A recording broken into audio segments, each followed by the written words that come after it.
आप मोदी जी से मिले थे, कैसा एक्सपीरियंस था फर्स्ट टाइम? प्रधानमंत्री जी इस उम्र में भी अगर वो खड़े हो जाए और मैं खड़ा हो जाऊं तो उनके चेहरे में बहुत तेज है। वो कहीं से नहीं लगते कि उतनी उम्र दराज है। उन्होंने अपने आप को इतना फिट कर रखा है, इतना संयम उनके जीवन में है, खान पान में संयम है, बातचीत में संयम है, उनके रहन सहन में संयम है, उनके सोने उठने में संयम है। तो इस उम्र में भी उनके चेहरे में इतना ग्लो है, इतना ग्लो है कि मैं आपको क्या बताऊं कि उनके चेहरे में। तो मुझे खुद शर्म आती है कि इतना चेहरे में ग्लो होने पर भी वो कितना फिट है, और इस कम उम्र में भी मैं उनके सामने कितना डल सा लगता हूँ। जिलाध्यक्ष होता कौन है? जिलाध्यक्ष जिले को कमांड करने वाला एक मुखिया होता है, ठीक है, जो पार्टी के कार्यक्रमों को, पार्टी के इलेक्शन को, पार्टी के चुनाव को, पार्टी के उद्देश्यों को, पार्टी की नीतियों को, ऊपर प्रदेश के जो आदेश नीति उनको जिले पर लागू प्रभावी करता है, उसकी देखरेख करता है, उसकी कार्यपालिका देखता है, कार्य व्यवस्था देखता है, वो जिलाध्यक्ष होता है। जिलाध्यक्ष की पावर क्या होती है? अगर हमारा कोई कार्यकर्ता परेशान है, कोई जनता का कोई व्यक्ति परेशान है, पीड़ित है, और हम उसकी सहायता करते हैं, तो वो तो सेवा हुई। फिर भी आपके पास ये पावर तो होती है ना कि किसी की समस्या का निवारण कर देना। तो पावर आपके पास भी है। अच्छा, कोई समस्या के पास पीड़ित पक्ष लेकर आएगा, आप उसको पक्ष को लेकर अगर थाने कोतवाली में जा सकते हैं, बात कर सकते हैं, तो पावर सबके पास है। सबसे अच्छी क्वालिटी जो मुझे आपके अंदर लगी, ठीक है, मैंने आपको सोशल मीडिया थोड़ा सा स्कैन किया और आपके बारे में लोगों से थोड़ा आसपास पूछा, तो सबसे अच्छी चीज़ मुझे ये लगी कि आप बहुत अच्छे हो नेटवर्क बनाने में, लोगों से अच्छा संबंध बनाने में। तो प्लीज़ मुझे बताइए how to build a good network. जो कोई मुझसे मिलता है मैं दिल से उससे मिलता हूँ। अच्छा, और मुझे लगता है कि अगर मैं कहीं जुड़ा हूँ या कोई मुझसे जुड़ा है तो परेशान नहीं होना चाहिए। अगर आपको सक्सेसफुल बनना है तो ऐसा कहा जाता है your network is your net worth. आपका फ्यूचर डिसाइड करता है आप कैसे 5 लोगों के साथ रहते हो। इसलिए मैंने कहा था कि अच्छे लोगों से संबंध कैसे बनाएं, ठीक है। अगर कोई लड़का है 12 पास हुआ है, ठीक है, अभी तक तो क्या था कि उसके दोस्त अपने आप बने हैं, जो उसको क्लासमेट्स थे, ठीक है, उसके जो कजन्स थे वो उसके दोस्त थे, लेकिन फिर भी वो अपनी लाइफ में कुछ अच्छा बनना चाहता है, बिजनेसमैन बनना चाहता है, स्टार्टअप चालू करना चाहता है, या पॉलिटिक्स में कुछ अच्छा करना चाहता है। तो अपने आसपास के लोगों से अच्छा कनेक्शन कैसे बनाएं, उनसे बातचीत कैसे स्टार्ट करें। होता क्या है कि आज का समय जो है वो दूसरा है, ठीक है। आज हर इंसान फायदा निकालने की कोशिश करता है। आज के समय में होता है कि आप मतलब के हो तो आप हमारे मतलब के हो, और वो चीज़ आप मतलब के नहीं तो आप खत्म। लेकिन स्वार्थ का संबंध क्षणिक होता है, वो दीर्घकालिक नहीं होता। जो संबंध दीर्घकालिक होता है उसमें कभी स्वार्थ नहीं होता। True true true. तो हमें संबंध हमेशा दिल से निभाने चाहिए। अगर आप एक्ट करोगे ना तो एक्टिंग ज़्यादा दिन तक नहीं चलती। आज नहीं तो कल आपको पता चल ही जाएगा कि ये मेरे साथ सिर्फ स्वार्थ के लिए जुड़ा हुआ है। संभव ही नहीं, तुरंत वो फीलिंग आ जाती है एक अंदर से। लखनऊ आप विजिट करते रहते हैं, योगी जी का कैसा रहता है आप साथ इंटरेक्शन? देखिए, योगी जी अगर मैं मुख्यमंत्री के तौर पे कहूँ तो बहुत सफल मुख्यमंत्री है। योगी जी के अंदर निर्णय लेने की क्षमता बहुत तेज है। हाँ, दिखता है वो। अमूमन जो लीडर उस चेयर में बैठा होते हैं, जैसे अखिलेश जी बैठे हुए थे, मायावती जी बैठी थी, उनके अंदर निर्णय लेने की क्षमता नहीं थी। अच्छा, Yogi ji on the spot निर्णय लेते हैं। उत्तर प्रदेश में जो आज इतनी शांति है, अपराधी पूरा बिल्कुल जहाँ दुबक कर बैठ गया है, सच बात है, भयमुक्त प्रदेश है। महिलाएं हमारे घर की मुझे आज भी याद है मैं स्कूल से आता था तो ITI में मुझे आज भी याद है कि लड़कियों को छेड़ा जाता था। हाँ। आते जाते लड़के उनको है ना नंबर मांगना, ये करना। ITI हमारा फेमस था कि आओ ITI में मिलो, तुमको मारेंगे, तुमको ये करेंगे। आए दिन यहाँ पे किसी का सर फूट रहा है। मेरे सामने एक लड़के का यहाँ पे बैट मार दिया गया था, यहाँ पे जूस के जैसे उसके यहाँ खून निकल रहा था। ये मैं स्कूलिंग टाइम की बात कर रहा हूँ, मैं कोचिंग से आ रहा था तो मैंने ये चीज़ देखी थी। लेकिन अब हर चौराहा में एक स्कॉर्पियो खड़ी होती है ब्लैक कलर की, यहाँ पे पुलिस रहती है, और अब बहुत कम हो गया ऐसा, अब देखने को ही नहीं मिलता ये सब, है ना। की हिम्मत नहीं है। पहले जब मैं छोटा था तो 7 बजे के बाद फतेहपुर बंद हो जाता था मेरी स्कूल टाइमिंग, बट आज क्या 10-11 बजे तक भी लड़कियां भी बाहर सेफली घूमती हैं, जो सामान लेना होता है 12 बजे तक घूमती हैं, कोई समस्या नहीं किसी को। साध्वी जी के बारे में आपने काफी अच्छा बताया, तो आपके वो क्या है, फ्रेंड हैं या फिर कलीग हैं? चूंकि वो भगवाधारी सन्यासिनी। अच्छा, ठीक है। और सन्यासिनी जो होता है वो कभी आपका फ्रेंड या कलीग नहीं हो सकता। ठीक है। वो हमारे लिए श्रद्धा का भाव है, हमारे उनके बीच में जो रिश्ता है वो भाई बहन का है। आपके हिसाब से उनकी ऐसी क्या क्वालिटीज़ हैं जिसकी वजह से वो एक MP बन पाई, मेंबर ऑफ पार्लियामेंट बन पाई? आज के समय जो है, आज समय लोग सफलता देखते हैं पर ये नहीं देखते कि सफलता पाने के लिए उनके पैर में छाले कितने पड़े थे। सही बात है। साध्वी जी जब बजरंग दल में काम करती थी तो उनको पूरे देश में कई जगह उनको जाना पड़ता था। उस समय ट्रेन का टिकट मिलना मुश्किल हुआ करता था। तो मुझे कई बार साध्वी जी ने बताया कि हमने शौचालय के पास जो सीट हुआ करती थी खाली, उसमें हम लेट के जाते थे। तो वो उतना उन्होंने संघर्ष किया। जब उन्होंने इतना संघर्ष किया तब आज वो इतना सफल हो पाई हैं। तो कहीं ना कहीं संघर्ष के पाँव के छाले ही जो उस समय उनके पड़े होंगे, उन्होंने आज उनको सफलता का भाव दिखाया। पर फिर भी अगर मैं पॉलिटिकल एंगल से अगर देखूं तो उनकी कोई क्वालिटीज़ आप बताना चाहो कि जिसकी वजह से वो एक सांसद बन पाई। ठीक है, संघर्ष हर आदमी कर रहा है, ट्रेन के डिब्बों पे और टॉयलेट के पास बैठ के तो हर आदमी चल रहा है, लेकिन हर आदमी सांसद नहीं बन पा रहा है। आज हम किसी से नहीं कहते कि इलाहाबाद और कानपुर के बीच वाला फतेहपुर, आज हम कहते हैं हमारा फतेहपुर। गर्व से कहते हैं हमारा फतेहपुर। अगर हम गर्व से कह सकते हैं सिर्फ और सिर्फ साध्वी जी के कारण ही कह सकते हैं। ठीक है, अच्छा ठीक है, यहाँ पे इतनी सारे आपने उपलब्धियाँ बताई, बहुत बड़ा रहता है कि यहाँ पे कोई बड़ी कंपनीज इन्वेस्ट क्यों नहीं कर रही हैं। जैसे अगर ऐसा हो भी गया है, अगर फतेहपुर को फतेहपुर के नाम से जाना जा रहा है, तो यहाँ पे इन्वेस्टर्स क्यों नहीं आ रहे जिससे रोजगार बढ़े। कोई ऐसी एक था भी शायद मिल मलवा के पास, वो तो बंद हो गया। मैं आपकी यहाँ की रियलिटी बता रहा हूँ। 12 पास के जो बच्चे हैं यहाँ पे, हमारी काफ़ी बहनें हैं, भाई हैं, जो हमारा पॉडकास्ट है वो रिलेट कर पाएंगे। 4000 की नौकरी कर रहे हैं फतेहपुर में, सुबह 10 बजे से लेकर 8 बजे तक। ये फतेहपुर में लोग कर रहे हैं 4000 की नौकरी। क्या होता है? शायद आप कार में घूमते होंगे इतना, तो आप पेट्रोल डलवा लेते होंगे। विक्रम सिंह आपके कलीग हैं या फ्रेंड हैं? आपके हिसाब से बीजेपी क्या है, आरएसएस क्या है, और वो क्या रोल प्ले करता है इंडियन पॉलिटिक्स में? पहली बात तो आरएसएस का पॉलिटिक्स में कोई रोल नहीं है। पॉलिटिक्स में आपने कहा कि आरएसएस का कोई रोल नहीं है, लेकिन वहीं से तो मोदी जी आए हैं, वहीं से योगी जी आए हैं। मैं आपको किस चीज़ से संबोधित करूं, अंकल से, सर से, या किस चीज़ से? अगर भैया कहेंगे तो अच्छा लगेगा। आशीष भैया, हमारी ऑडियंस को अपने बारे में एक छोटा सा इंट्रोडक्शन दे दीजिए कि आप कौन हैं और आप क्या करते हो। आशीष मिश्रा नाम है, भारतीय जनता पार्टी फतेहपुर का निवर्तमान जिलाध्यक्ष हूँ। अखिल भारतीय विद्यार्थी परिषद से राजनीतिक जीवन शुरू किया। व्यवसाय के रूप में अधिवक्ता हूँ और बिजनेस साथ में करता हूँ। बहुत बढ़िया। तो मैं आपके बैकग्राउंड जानना चाहूँगा स्टार्टिंग से, है ना। पॉलिटिक्स में अभी शुरुआत करेंगे, लेकिन पॉलिटिक्स से पहले आपका ज़िंदगी कैसी थी? स्कूलिंग से मैं स्टार्ट करना चाहूँगा। स्कूलिंग टाइम कहाँ से किया था आपने स्कूलिंग? मेरा हाई स्कूल इंटर फतेहपुर में, एएस इंटर कॉलेज, बहुत बढ़िया, विद्या मंदिर, बाल मंदिर इंटर कॉलेज, यहाँ पे मैं पढ़ा हूँ। इसके बाद graduation Mahatma Gandhi degree college से हुआ। बहुत बढ़िया। क्या आप महात्मा गांधी में मैंने सुना था कि आपके समय में काफ़ी ज़्यादा स्टूडेंट पॉलिटिक्स होती थी, आप उसके बाद? उस समय छात्र संघ चुनाव हुआ करता था। अब बंद हो गया? तो हाँ, बंद हो गया है। विद्यार्थी परिषद के बैनर के अंतर्गत हम लोग वहाँ छात्र संघ चुनाव लड़वाया करते थे। और फिर एलएलबी किया कानपुर यूनिवर्सिटी से। बहुत बढ़िया। छात्र जीवन में ही विद्यार्थी परिषद ज्वाइन कर लिया था, एबीवीपी। ये राष्ट्रीय स्वयंसेवक संघ का एक अनुसांगिक संगठन है, छात्र संगठन है, उसके अंतर्गत काम किया मैंने। स्कूल और कॉलेज टाइम में आप इंट्रोवर्ट थे कि एक्सट्रोवर्ट थे? नहीं, अपनी बात को कैसे रख लेते थे उस समय भी? अगर हमेशा छात्र जीवन में भी अपनी बात को मैंने रखा। कभी छात्रों को कोई विषय आया, क्लासरूम का हो या स्कूल की बात हो, तो उसमें मैं उसका नेतृत्व करता था। बहुत बढ़िया। कभी भी, क्योंकि एक ही इंसान के अंदर ये दोनों पर्सनैलिटीज़ होती है, इसलिए मैंने ये चीज़ पूछा कि वही इंसान कभी इंट्रोवर्ट हो जाता है किसी चीज़ को लेके, और वही इंसान एक्सट्रोवर्ट हो जाता है जब बात आती है अपने फील्ड की। अगर हमारे फील्ड की बात हो रही है तो हम काफ़ी ज़्यादा, है ना, एक्सट्रोवर्ट फील करते हैं। इस चीज़ के बारे में मुझसे कुछ पूछ लो, किसी को अगर दुख हो रहा है तो उसके दुख में, है ना, कैसे साथ देना है, उसमें हम आगे बढ़ जाते हैं। लेकिन जैसे जिस सब्जेक्ट में हमें कुछ पता नहीं है तो उसमें हम इंट्रोवर्ट हो जाते हैं, ठीक से नहीं कह पाते हैं उस चीज़ को। सीखने की जिज्ञासा मेरे अंदर हमेशा रही है, और कभी भी मैं अपने विषय के किसी की बात भी रखने की बात आई है तो मैंने बढ़ चढ़ कर हिस्सा लिया है। बहुत बढ़िया। उस समय क्या गोल था आपका?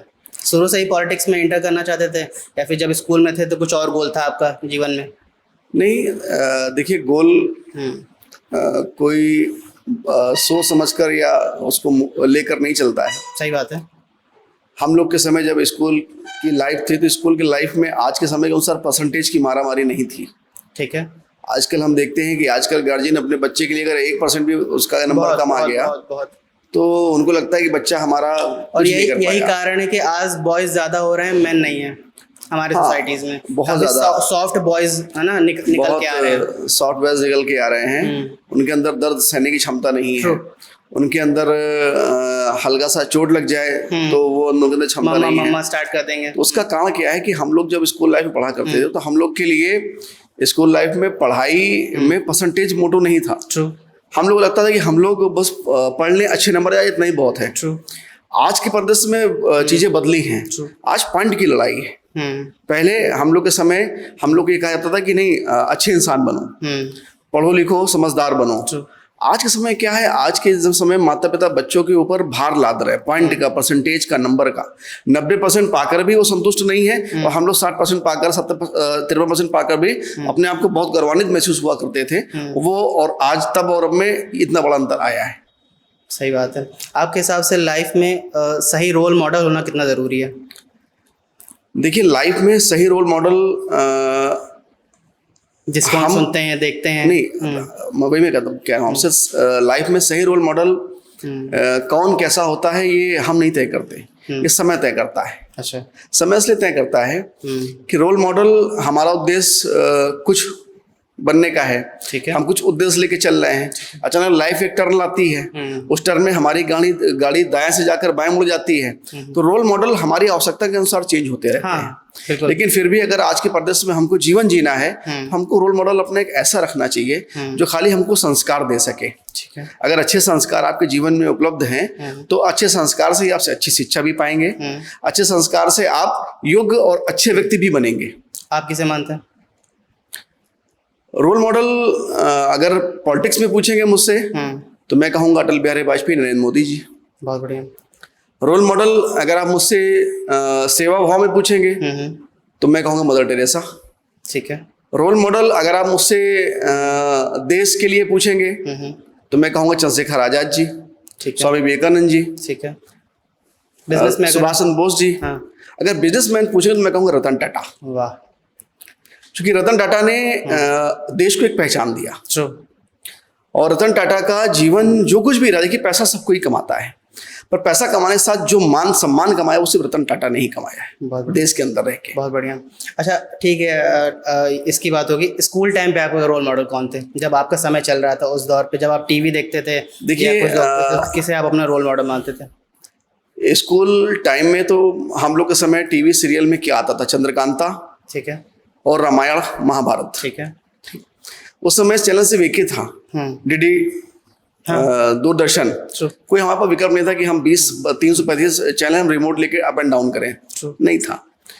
तो रोल मॉडल हमारे माता पिता हुआ करते थे जो हमारे पास रहा करते थे। रोल मॉडल हमारे नाना नानी दादा दादी हुआ करते थे जो जैसे छुट्टी हुई हमें कहाँ जाना है, मामा के यहाँ, हमें कहाँ जाना है, दादी के गांव, बाबा के पास। तो रोल मॉडल वही थे जो हमारे आसपास थे। और ये बात सिर्फ कहने के लिए नहीं है, ये सच बात है कि जो हमारे माता पिता, जो हमारे जो नाना नानी थे, इनके जो जनरेशन के लोग थे बहुत ज़्यादा हार्ड वर्किंग है। आजकल के मैं बच्चों से मिलता हूँ, थोड़ी सी धूप है, धूप बहुत है, अभी नहीं, शाम को ये काम कर लेता हूँ। काम को टालना, प्रोक्रास्टिनेशन लोगों ने सीखा है। लेकिन पहले के लोग, मैं अपनी नानी को देखता हूँ, इतनी ज़्यादा हार्ड वर्किंग है, मैं सोचता हूँ अगर इनके जैसी मेहनत मैं कर लूँगा तो मैं कहाँ से कहाँ पहुँच जाऊँगा।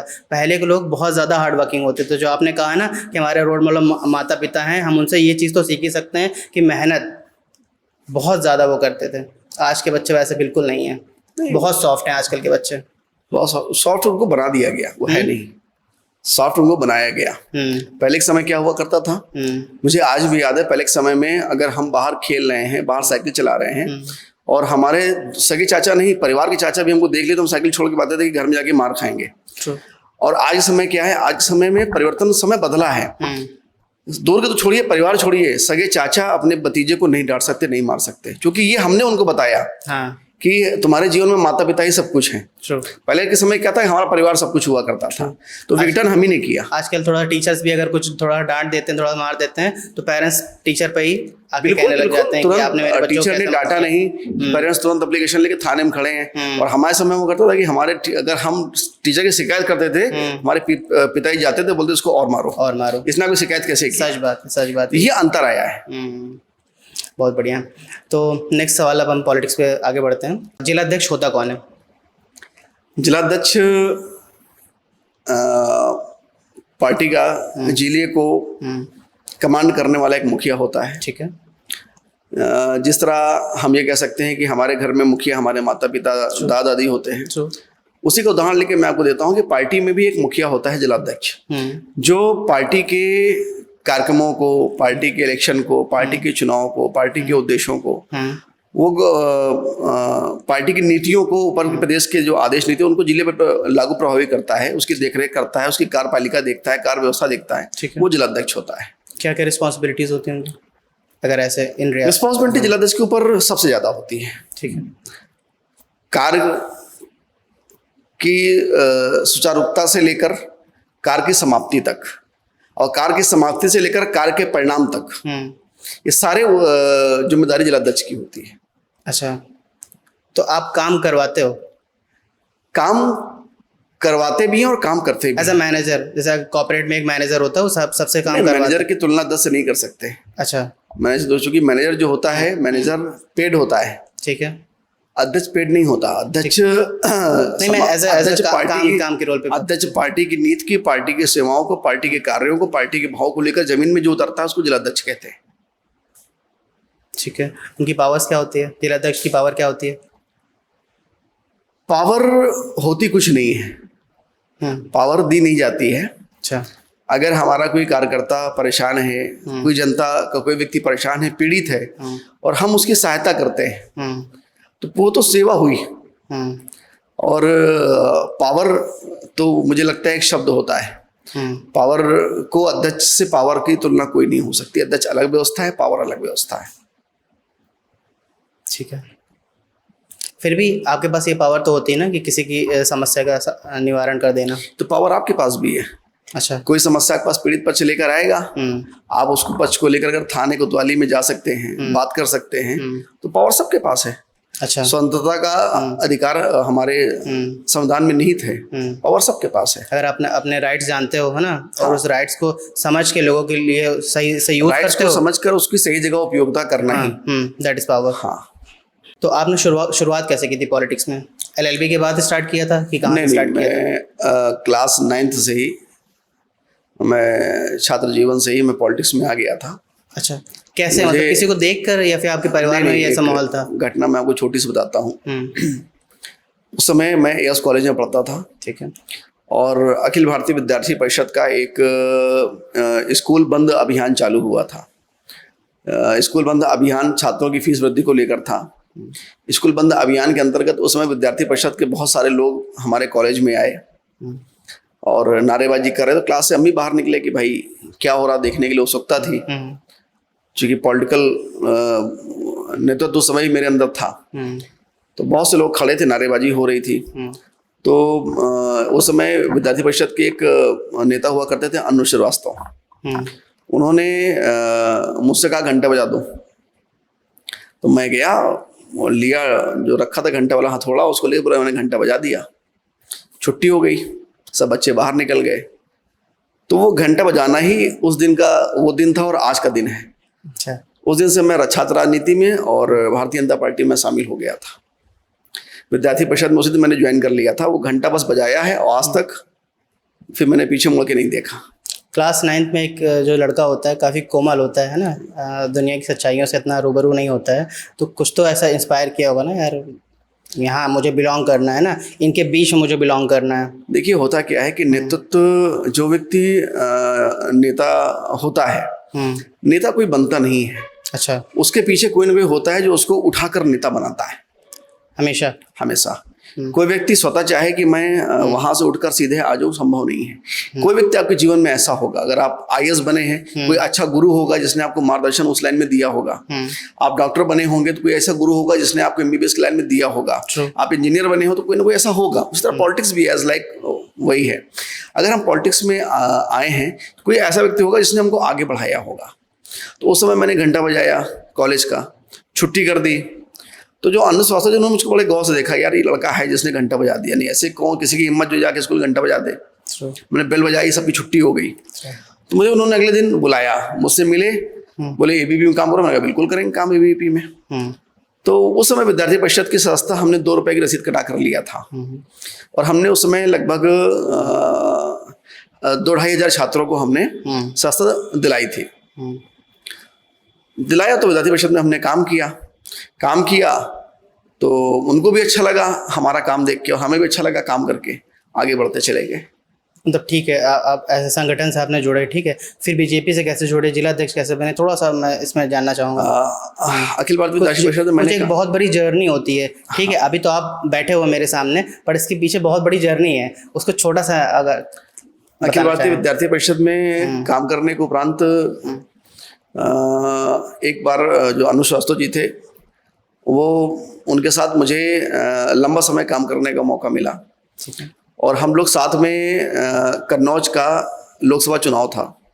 सुब्रत पाठक जी वहाँ लोकसभा चुनाव लड़ रहे थे। मैं उस समय ग्रेजुएशन फर्स्ट ईयर के छात्र था। छिबरामऊ नगर पंचायत एक थी, वहाँ मुझको चुनाव का काम दिया गया कि आपको छिबरामऊ नगर पंचायत देखनी है।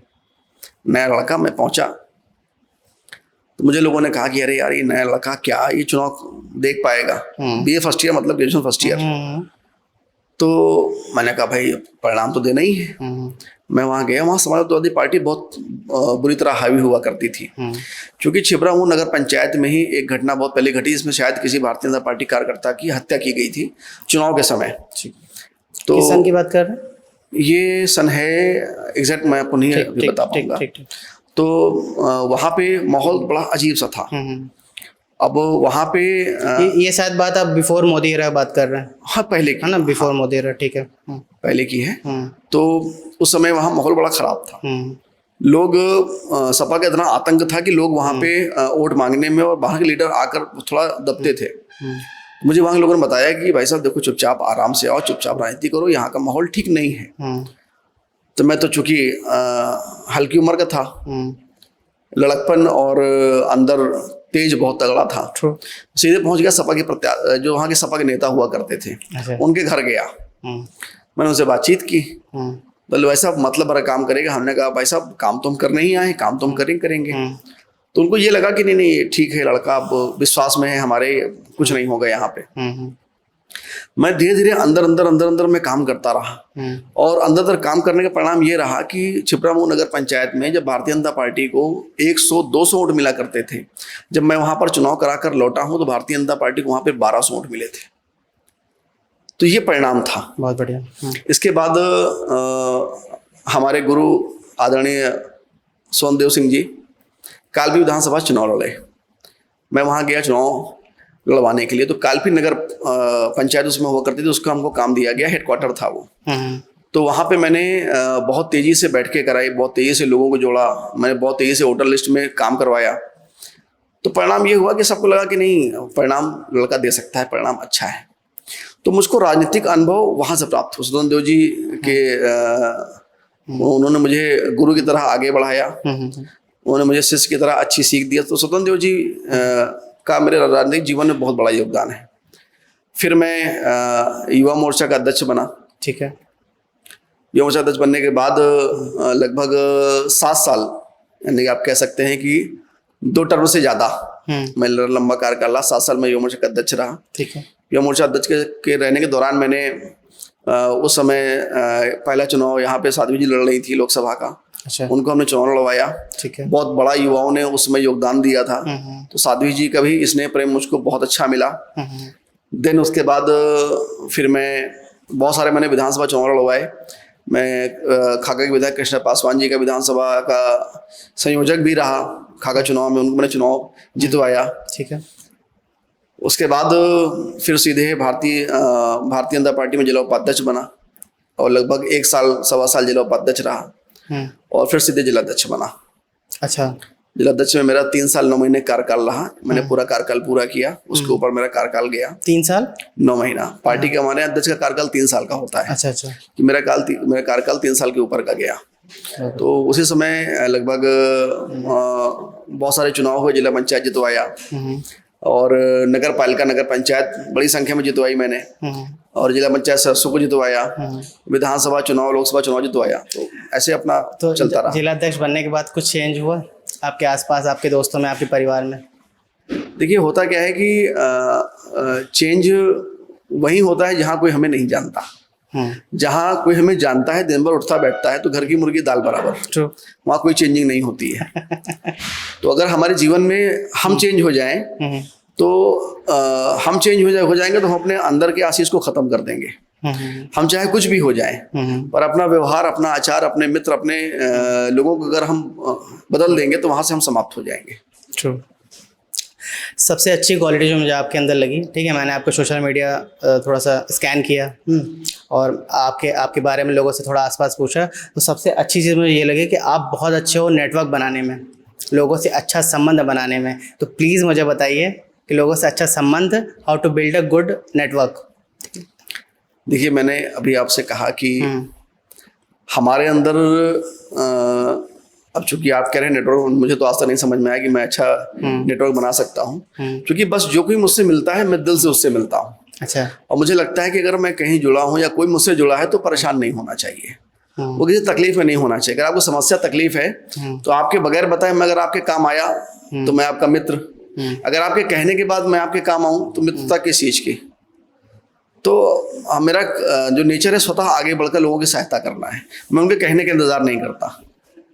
ठीक है, अगर आपको सक्सेसफुल बनना है तो ऐसा कहा जाता है your network is your net worth. तो इसीलिए मैंने आपसे पूछा था कि एक अच्छा नेटवर्क कैसे बनाते हैं, अच्छे लोगों का संग कहते हैं ना, जैसे संगति वैसे ही है ना, आपकी रंगति आगे आपका फ्यूचर डिसाइड करता है आप कैसे 5 लोगों के साथ रहते हो। इसलिए मैंने कहा था कि अच्छे लोगों से संबंध कैसे बनाएं। ठीक है, अगर कोई लड़का है 12 पास हुआ है, ठीक है, अभी तक तो क्या था कि उसके दोस्त अपने आप बने हैं जो उसको क्लासमेट्स थे, ठीक है, उसके आस पड़ोस के या फिर उसके जो कजन्स थे वो उसके दोस्त थे, लेकिन फिर भी वो अपनी लाइफ में कुछ अच्छा बनना चाहता है, बिजनेसमैन बनना चाहता है, स्टार्टअप चालू करना चाहता है, ये पॉलिटिक्स में कुछ अच्छा करना चाहता है। तो अपने आसपास के लोगों से अच्छा कनेक्शन कैसे बनाएं, उनसे बातचीत कैसे स्टार्ट करें। मैंने कहा ना आपको कि हमें अच्छे मन से हर रिश्ते निभाने चाहिए, अच्छे मन से। ठीक है। होता क्या है कि आज का समय जो है वो दूसरा है। ठीक है, आज हर इंसान फायदा निकालने की कोशिश करता है। आज इस समय में होता है कि आप मतलब के हो तो आप हमारे मतलब के हो, और वो चीज़ शायद अंदर जाती है नहीं तो आप खत्म। परंतु इसका जैसा अपोजिट है। हमारा मानना क्या है कि हम अच्छे तो सब अच्छे। हमें किसी से संबंध अगर स्वार्थ के लिए रखें, स्वार्थ का संबंध क्षणिक होता है, तो दीर्घकालिक नहीं होता। जो संबंध दीर्घकालिक होता है उसमें कभी स्वार्थ नहीं होता। True true true. तो हमें संबंध हमेशा दिल से निभाने चाहिए। अगर एक्ट करोगे ना तो एक्टिंग ज्यादा दिन तक नहीं चलती, आज नहीं तो कल आपको पता चल ही जाएगा कि ये मेरे साथ सिर्फ स्वार्थ के लिए जुड़ा हुआ है। संभव ही नहीं, और तुरंत वो फीलिंग आ जाती है एक अंदर से। बहुत बढ़िया। पॉलिटिक्स में क्या मैटर करता है, कनेक्शंस या फिर आप खुद? पॉलिटिक्स में मैटर करता है आपका आचरण। अच्छा। पॉलिटिक्स में मैटर करता है आपका व्यवहार। अच्छा। पॉलिटिक्स में मैटर करता है आपकी योग्यता। और पॉलिटिक्स में सबसे अच्छा जो मैटर करता है वो करता है कि आप किस मन से राजनीति करने आए। ये बहुत बड़ा भाव है। हमारे जो आम जनता उसके अंदर तो सबसे बड़ा जो मिथ है या फिर जो लोग कहते हैं अपने आसपास में लोग बातचीत करते हैं कि राजनीति तो बहुत गंदी चीज़ होती है, और आप कह रहे हैं सबसे इम्पोर्टेंट चीज़ होती है आचरण। देखिए राजनीति को समझने का भाव सबका अलग होता है। आप किसी रिक्शे वाले से पूछेंगे तो राजनीति का भाव क्या बताएगा। सही बात, ठीक, सही बात है। राजनीति एक सेवा भाव है। राजनीति एक पीड़ित को न्याय दिलाने की व्यवस्था है। सही बात है। राजनीति जो है ये देखिए ये भी एक टेस्ट होता है। मैंने आपसे पहले कहा एक टेस्ट की बात होती है। सही बात है। मुझे भी अवसर थे, मैंने स्कूल टाइम में ITI फिटर ट्रेड से किया, हिंदुस्तान एरोनॉटिकल लिमिटेड से मैंने अप्रेंटिस किया। हमको भी कई अवसर और कई मौके जॉब करने के आए, परंतु हमारा उद्देश्य था कि हमको जॉब नहीं करनी, हमको पॉलिटिक्स करनी है। क्लैरिटी थी आपको, उद्देश्य लेकर निकला। क्लैरिटी थी आपको, है ना। मैं उद्देश्य लेके निकला तो राजनीति मेरे मन में भाव था कि हमें उस टेस्ट वो हमारा इंटरेस्ट उसी तरफ था। हम उस इंटरेस्ट में चल चुके। सबका नजरिया अलग अलग होता है हर चीज को देखने का। बहुत बढ़िया। ठीक है, पॉलिटिक्स में ज़्यादातर मैंने देखा है जो भी नेता होते हैं, पॉलिटिशियंस होते हैं, फिटनेस को थोड़ा इग्नोर करते हैं। मैंने आपका इंस्टाग्राम स्कैन किया था तो आपने पोस्ट किया कि आप रेगुलर जिम जाते हो, तो प्लीज़ बताइए कितना ज़रूरी है जिमिंग जाना। देखिए फिटनेस तो बहुत ज़रूरी इसलिए है क्योंकि पहले के समय में लोग जिम नहीं हुआ करते थे। सही बात है। ठीक है। हाँ। खान पान उनका जबरदस्त हुआ करता था। ठीक। और उनकी दिनचर्या में फिटनेस इतनी हुआ करती थी, खेत जाना, फावड़ा चलाना, घर भी बहुत बड़े बड़े हुआ करते थे, अंदर बाहर जाना, ये कार्स नहीं थे, बाइक्स नहीं थे, तो फिटनेस तो ऑटोमेटिक वो कई स्टेप उनके हुआ करते थे। पहले वो खूब चलते थे, किलोमीटर गिनते थे। सही बात है। अब आजकल हम थोड़ा चलते हैं, स्टेप गिनते हैं, तो हम किलोमीटर से स्टेप में आ गए हैं। ये बहुत बड़ा अंतर हुआ है। सही बात है ना। डेली गोल कंप्लीट करना 10,000 स्टेप्स, स्टेप गिनना, तो हम किलोमीटर से स्टेप में आ गए हैं। पहले हम किलोमीटर में हुआ करते थे। सही बात है। क्या रूटीन रहता है आपका फिटनेस का? आप रूटीन लॉन्ग टर्म कंसिस्टेंट रह पाते हो आप? क्योंकि ऐसा होता है ना कि आपको कभी लखनऊ निकलना है, कभी दिल्ली निकलना है, कभी इधर निकलना है, तो कंसिस्टेंसी मेंटेन कर पाते हो? मैं फतेहपुर में हूँ तो मैं जिम जाता हूँ, कंटिन्यूटी मेरी रहती है। शाम को बैडमिंटन खेलने का प्रयास भी करता हूँ अगर मैं हूँ। अगर मैं फतेहपुर में नहीं हूँ और कहीं बाहर भी हूँ तो वहाँ पे अमूमन टहलने का प्रयास करता हूँ। अच्छा। कि मैं भी स्टेप गिन सकूँ। अच्छा, ठीक है। कभी कभी ट्राई किया कि अपनी डाइट को सही करने का? क्योंकि आप कहीं जाते हो तो लोग आपको ऑफर करते हैं, सर प्लीज चाय पी लीजिए, ये खा लीजिए। अमूमन बहुत प्रयास करता हूँ कि बाहर का ना खाना पड़े, लेकिन जब कोई विकल्प नहीं है तो खाना तो है ही है। बहुत प्रयास करता हूँ कि मैं बाहर का लाइट लूँ। मतलब आपको अंदर से ऐसा फील होता है कि बहुत ज़रूरी है मेरे लिए, है ना? अगर मैं खुद फिट रहूँगा ना, फिजिकली एक्टिव रहूँगा, तो दूसरों की अच्छी तरीके से मदद कर पाऊँगा, इस जिले का कुछ अच्छे तरीके से सेवा कर पाऊँगा। फिटनेस भी हमारी अपनी इच्छा है। पॉलिटिक्स में बहुत से लोग हैं जो जिनका बहुत शरीर विकराल हो गया है, पेट बहुत बाहर निकल गया है। ठीक है।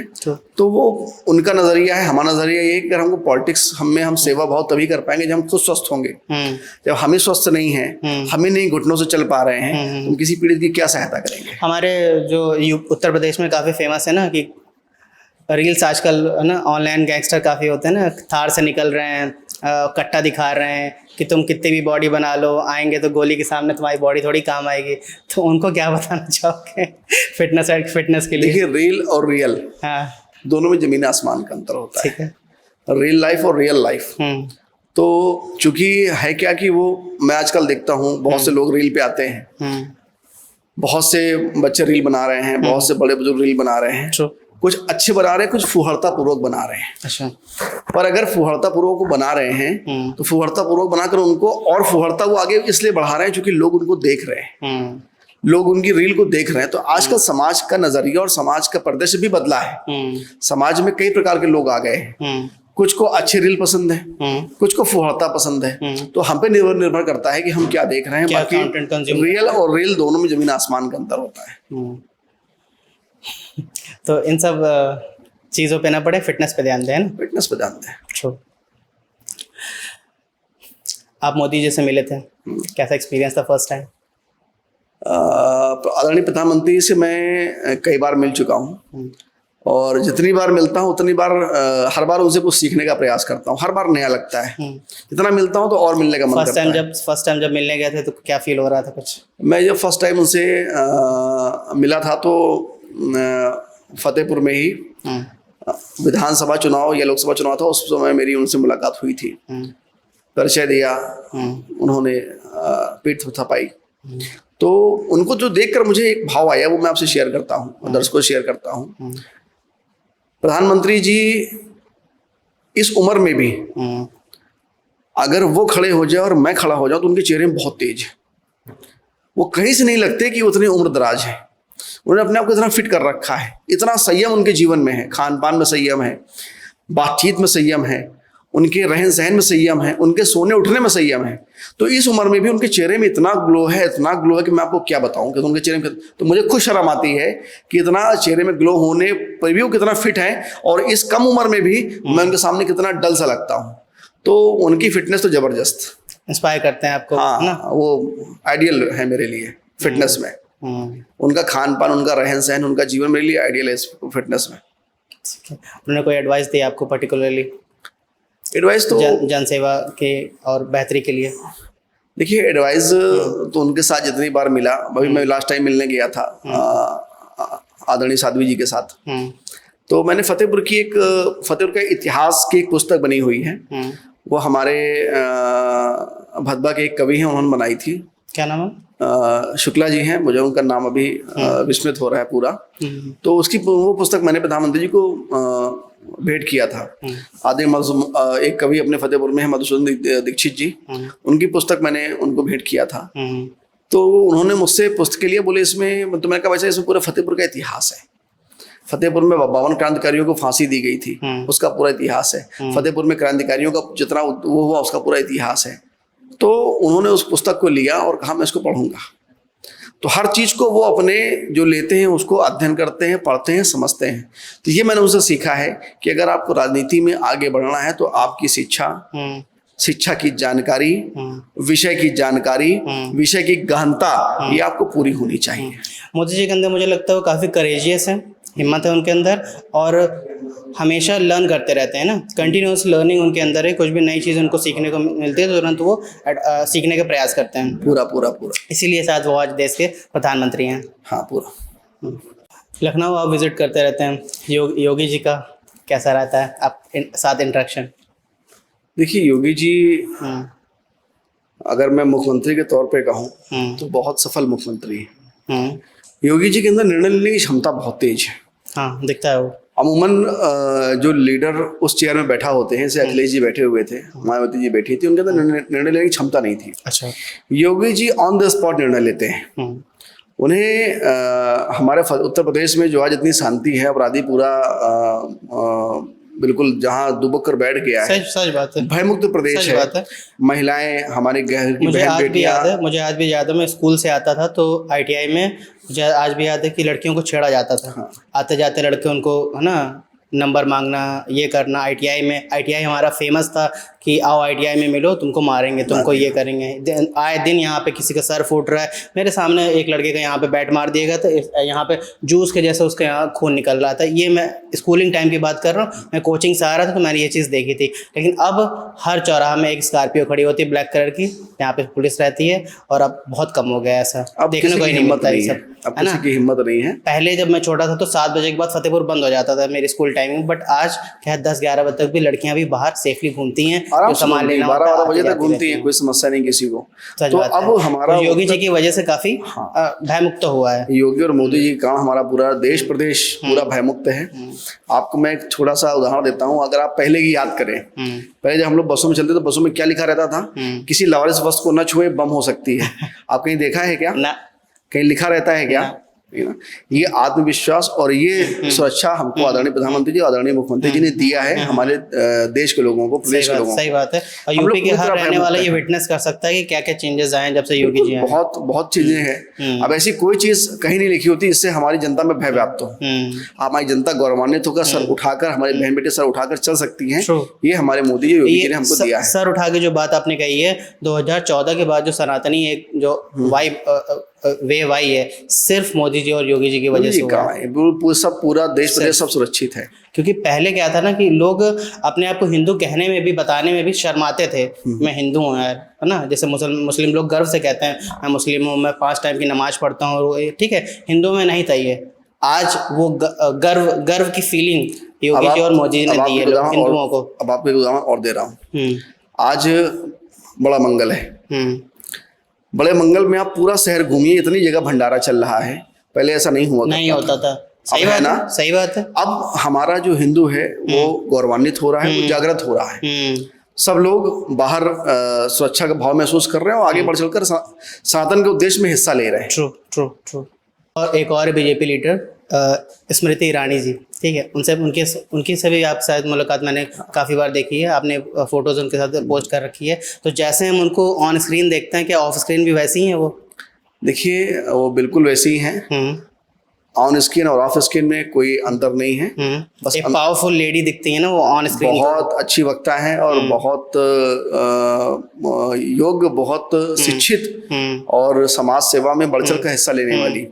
अगर कोई आयरन लेडी ही हो सकती है जो आकर इतना मजबूत, वहां से कहां से आकर अमेठी में चुनाव लड़ना सबकी बस की बात नहीं है, और हराकर उनको उनके गढ़ में गई, तो ये सिर्फ स्मृति ईरानी जी ही कर सकती है। और देखिए ना, आजकल वुमेन एम्पावरमेंट के नाम में क्या होता है ना, छोटे कपड़े पहन लो, रील्स में डांस कर लो, है ना, ये लगता है कि मुझे फ्रीडम मिल गई है। सिगरेट पीना, अल्कोहल पीना, कि लड़के पीते हैं तो मैं भी करूँगी, उनको लड़कियाँ समझती है वुमेन एम्पावरमेंट। ये नहीं होता है, आपको सीखना चाहिए इनसे कि देखिए ये आज पॉलिटिकली कितनी आगे बढ़ रही हैं। भारतीय प्रधान में भी अगर आप यदि कभी यूट्यूब देखिएगा, स्मृति ईरानी जी का एक भाषण है संसद के अंदर, जब उन्होंने मायावती को जवाब दिया था, और एक बहुत अच्छा भाषण था वो। तो वो एक ऐसी महिला जिसने संसद के अंदर दहाड़ लगाई, और बड़े बड़े लीडर जो अपने आप को बताते हैं उनको पीछे हटना पड़ा, वो स्मृति ईरानी जी थी। हमें साध्वी जी हैं, आयरन लेडी हैं, कितना अच्छा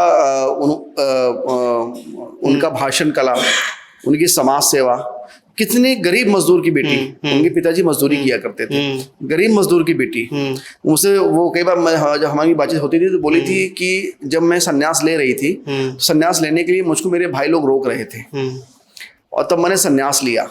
संन्यास लेकर स्वामी परमानंद जी के आश्रम में रही, वहां मैंने संन्यास लिया। लेने के बाद उन्होंने जीवन में संघर्ष किया, राष्ट्रीय स्वयंसेवक संघ के अंतर्गत बजरंग दल में उन्होंने काम किया, बहुत लंबी यात्राएं की, बहुत सेवाएं की। जब उनको नेतृत्व करने का मौका मिला, जब भाषण संसद में उन्होंने भाषण दिया, बहुत अच्छा भाषण था उनका। संसद में विरोधियों को पानी पिलाया तो साध्वी जी ने पिलाया। तो हमारे यहाँ महिलाएं ऐसी लेडीज को ही, आपको गर्ल्स को, है ना, इंस्पिरेशनल बनाना चाहिए कि पावर और फाइनेंशियली इंडिपेंडेंस आपको कैसे होना है। सिर्फ छोटे कपड़े पहन लेने से, या बॉयज़ की जो नेगेटिविटी होती है ना, उसको अपनाने से आपको वुमेन एम्पावरमेंट का दर्जा नहीं मिलने वाला कभी भी। आपको एक पावरफुल ओहदा लेना पड़ेगा, तभी आप इस समाज में कुछ कर पाओगे और अपना नाम बना पाओगे। हाँ, साध्वी जी के बारे में आपने काफ़ी अच्छा बताया। तो आपके वो क्या है, फ्रेंड हैं या फिर कलीग हैं, पॉलिटिकल कलीग हैं? देखिए, पॉलिटिकल कलीग भी नहीं कह सकते, फ्रेंड भी नहीं कह सकते। ठीक है, क्योंकि वो भगवाधारी सन्यासिनी है। अच्छा, ठीक है। और सन्यासिनी जो होता है वो कभी आपका फ्रेंड या कलीग नहीं हो सकता। ठीक है, वो हमारी श्रद्धा का भाव है। ठीक है, वो सन्यासिनी है, साध्वी हैं, और साध्वी के नाते हमारे उनके जो संबंध हैं वो सनातनी सन्यासिनी है, और हम उनके छोटे भाई जैसे हैं। ठीक है, हमारे उनके बीच में जो रिश्ता है वो भाई बहन का है। ठीक है, भाई जैसा स्नेह देती है, मैं उनको बहन जैसा प्यार देता हूँ। हमारे उनके बीच में जो भाव है वो भाई और बहन के हैं। आपके हिसाब से उनकी ऐसी क्या क्वालिटीज़ हैं जिसकी वजह से वो एक MP बन पाई, मेंबर ऑफ पार्लियामेंट बन पाई? मैंने अभी इसके पहले कहा कि उन्होंने जीवन में बहुत संघर्ष किया। आज का समय जो है, आज समय लोग सफलता देखते हैं, पर ये नहीं देखते कि सफलता पाने के लिए उनके पैर में छाले कितने पड़े थे। सही बात है। साध्वी जी जब बजरंग दल में काम करती थी तो उनको पूरे देश में कई जगह उनको जाना पड़ता था। बजरंग दल के राष्ट्रीय स्वयं सेविका के अंतर्गत काम करना, दुर्गा वाहिनी में उन्होंने काम किया, उनको जाना पड़ता था। तो शायद उस समय ट्रेन का टिकट मिलना मुश्किल हुआ करता था। तो मुझे कई बार साध्वी जी ने बताया कि हमने शौचालय के पास जो सीट हुआ करती थी खाली, उसमें हम लेट जाते थे। तो वो उतना उन्होंने संघर्ष किया। जब उन्होंने उतना संघर्ष किया तब आज वो इतना सफल हो पाई हैं। तो कहीं ना कहीं संघर्ष के पांव के छाले ही जो उस समय उनके पड़े होंगे, उन्होंने आज उनको सफलता का भाव दिखाया। गिव अप नहीं किया उन्होंने, है ना? हाँ। पर फिर भी अगर मैं पॉलिटिकल एंगल से अगर देखूं तो उनकी कोई क्वालिटीज़ आप बताना चाहो कि जिसकी वजह से वो एक सांसद बन पाई। ठीक है, संघर्ष हर आदमी कर रहा है, ट्रेन के डिब्बों पे और टॉयलेट के पास बैठ के तो हर आदमी चल रहा है, लेकिन हर आदमी सांसद नहीं बन पा रहा है। तो उनके ऐसे क्या क्वालिटीज़? हर आदमी का उद्देश्य भी वो नहीं है। हाँ, उद्देश्य भी वो नहीं है, सच बात है। पहला उद्देश्य। दूसरा, वो पिछड़े समाज से आती हैं, अति पिछड़ा समाज, निषाद समाज, ठीक है, उससे वो आती हैं। ठीक है, उनके पिताजी आज भी उनके गांव में, उनके घर में झोपड़ी छाई हुई है। मैं सांसद होने के बाद भी उनका घर पक्का नहीं बना, आज भी वहाँ झोपड़ी छाई है। अच्छा। उनके भाई आज ही मजदूरी करते हैं। अच्छा। जब वो थी तब उनके पिताजी मजदूरी किया करते थे, उनकी माताजी मजदूरी किया करती थी। तो उन्होंने वो गरीबी देखी, वो उन्होंने पिछड़ापन देखा, वो उन्होंने अपने लोगों को दुखी देखा, अन्याय देखा। वो अन्याय, पिछड़ापन, वो गरीबी ने उनको आगे बढ़ाया कि आप आइए अपने समाज की सेवा करिए, लोगों की सेवा करिए। तो वो आगे बढ़ी, उन्होंने समाज में सेवा किया, लोगों की सेवा किया, जन भावना से काम किया। बहुत सारे फतेहपुर में ऐसे काम हुए जो साध्वी जी ने किया। हमारा फतेहपुर, पहले फतेहपुर की पहचान क्या हुआ? आप कहीं बाहर गए, लोगों ने पूछा भाई फतेहपुर कहाँ है, तो आपने क्या बताया? फतेहपुर, आपने कहा इलाहाबाद और फतेह, उसके कानपुर बीच में एक छोटा जिला है फतेहपुर। सही बात है। ठीक, आज आप बताते हो क्या? नहीं। आज हम क्या कहते हैं? फतेहपुर। ये पहचान किसने दिया? साध्वी जी ने दिया। अच्छा। साध्वी जी के लोकसभा सांसद बनने के पहले फतेहपुर में क्या था? कुछ नहीं। 10 साल उन्होंने क्या दिया? मेडिकल कॉलेज दिया, सीवर लाइन दिया, गैस पाइपलाइन दिया, ठीक है। उन्होंने केंद्रीय विद्यालय दिया, फतेहपुर की सबसे बड़ी उपलब्धि केंद्रीय विद्यालय। उन्होंने मेडिकल कॉलेज दिया, फतेहपुर की सबसे बड़ी उपलब्धि मेडिकल कॉलेज, जिससे हम लोग अछूते थे। उन्होंने शिक्षा दिया, चिकित्सा दिया, रोजगार के लिए रेल पार्क फतेहपुर में आ गया था, किसी कारण से रेल पार्क यहाँ से चला गया। तो जो उन्होंने 10 साल में फतेहपुर को दिया, ये फतेहपुर की उन्होंने पहचान को बढ़ाया है। आज हम किसी से नहीं कहते कि इलाहाबाद और कानपुर के बीच वाला फतेहपुर, आज हम कहते हैं हमारा फतेहपुर। गर्व से कहते हैं हमारा फतेहपुर। अगर हम गर्व से कह सकते हैं सिर्फ और सिर्फ साध्वी जी के कारण ही कह सकते हैं। ठीक है। अच्छा ठीक है, यहाँ पे इतनी सारी आपने उपलब्धियाँ बताई, बहुत बड़ा रहता है कि यहाँ पे कोई बड़ी कंपनीज इन्वेस्ट क्यों नहीं कर रही हैं। जैसे अगर ऐसा हो भी गया है, अगर फतेहपुर को फतेहपुर के नाम से जाना जा रहा है, तो यहाँ पे इन्वेस्टर्स क्यों नहीं आ रहे जिससे रोजगार बढ़े? कोई ऐसी एक था भी शायद मिल मलवा के पास, वो तो बंद हो गया। लक्ष्मी कौशल मिल था, बंद हो गया है। और उसके बाद भी यहाँ पे कई फतेहपुर में सरिया फैक्ट्री हैं। फतेहपुर में बहुत सारे आपके हम लोग जिस समय कोविड का महामारी थी तो ऑक्सीजन की बड़ी कमी हुआ करती थी, तो ऑक्सीजन के लिए बहुत मारामारी थी। तब हम लोग, साध्वी जी और हम दो लोग, जब लोग अपने घरों में बैठे थे, बाहर नहीं निकल रहे थे, तब साध्वी जी और हम दोनों सड़क में उतर कर लोगों की सेवा कर रहे थे कोविड काल में। तब हम लोग ये जान पाए कि फतेहपुर में मलवा के पास ही ऑक्सीजन फैक्ट्री है और उसकी पूरी सप्लाई कानपुर जा रही, पूरी सप्लाई लखनऊ जा रही। तो हम लोगों ने पहले क्या किया, ऑक्सीजन फैक्ट्री को कब्जे में लिया कि पहला ऑक्सीजन अगर कहीं जाएगा तो फतेहपुर जनपद के लोगों को जाएगा। सही बात। हम लोगों ने भारी मात्रा में ऑक्सीजन सिलेंडर बंटवाए, वहां पे हम लोग लगे, तब हम जान पाए कि वहां पर ऑक्सीजन फैक्ट्री भी है। फतेहपुर में बहुत सारी ऐसी इंडस्ट्रियाज हैं, फैक्ट्री है, सरिया फैक्ट्री है, बहुत सारे मिलर्स हैं यहाँ पे। लोग आ रहे हैं, काम कर रहे हैं। छोटा जिला है, छोटा जिला है, उपलब्धता भी छोटी है, उसके बाद भी यहाँ पे ग्रोथ अगर है तो बहुत ज़्यादा है। नहीं ठीक है। अच्छा, एज ए पॉलिटिकली आपने काफ़ी प्रयास किया, एज अ युवा है ना, एज अ सिविलियन हम क्या कर सकते हैं ताकि बाहर के इन्वेस्टर्स यहाँ पे आए, अपनी मिल्स इन्वेस्टमेंट करें, ताकि लोगों को रोज़गार मिले। मैं आपकी यहाँ की रियलिटी बता रहा हूँ। 12 पास के जो बच्चे हैं यहाँ पे, हमारी काफ़ी बहनें हैं, भाई हैं, जो हमारा पॉडकास्ट है वो रिलेट कर पाएंगे। 4000 की नौकरी कर रहे हैं फतेहपुर में, सुबह 10 बजे से लेकर 8 बजे तक। ये फतेहपुर में लोग कर रहे हैं 4000 की नौकरी। क्या होता है? शायद आप कार में घूमते होंगे इतना कि तो आप सब पेट्रोल डलवा लेते होंगे। उसके पीछे 2 कारण हैं। हाँ। पहला कारण ये है कि फतेहपुर में हमने चीज देखा है कि यहाँ का जो आजकल का युवा है, यहाँ का युवा लुधियाना, पंजाब, चंडीगढ़ और दिल्ली में जाकर 10,000 की नौकरी कर लेगा। सही बात है। 2000 का किराया कमरा लेगा, 4000 खाने में खर्चा करेगा, बचे कितना? 4000। सही बात है। 4000 में 2000 उसके अपने व्यक्तिगत खर्चे हो गए, बचा कितना? 2000। वहां करके काम कर सकता है। पर फतेहपुर में रह के 6000 8000 की नौकरी नहीं कर सकता। क्यों? भाव बदला है। आज के समय में अगर हम आपसे कहें कि आप सब्जी मंडी सब्जी लेने जाते हैं, एक लौकी आपको मिल रही है रखी हुई, जो यूरिया और उससे खाद से बनी हुई है, एक आपको मिल रही है बगैर खाद की लौकी। बगैर खाद की लौकी 20 रुपए की एक है, और यूरिया खाद वाली लौकी 10 रुपए की एक है। कौन सी लोगे? 20 वाली लोग हैं ना, जो बगैर खाद की है। सही बात। आज भी हमारे फतेहपुर में कृषक में बहुत सारे किसान भाई ऐसे हैं जो अपने गांव में रहकर अपने खेती करके अच्छा खासा पैसा कमा रहे हैं। बहुत बड़ी संख्या में लोग कमा रहे हैं। फतेहपुर में ड्रैगन की खेती हो रही है। आपको नहीं मालूम, जो ड्रैगन हम लोग खरीदते हैं जाके लुलु मॉल के बीच में जो खरीदते हैं बैठ के, वो ड्रैगन खेती फतेहपुर में हो रही है। हमारे फतेहपुर में खागा मशरूम की खेती बहुत अच्छी है।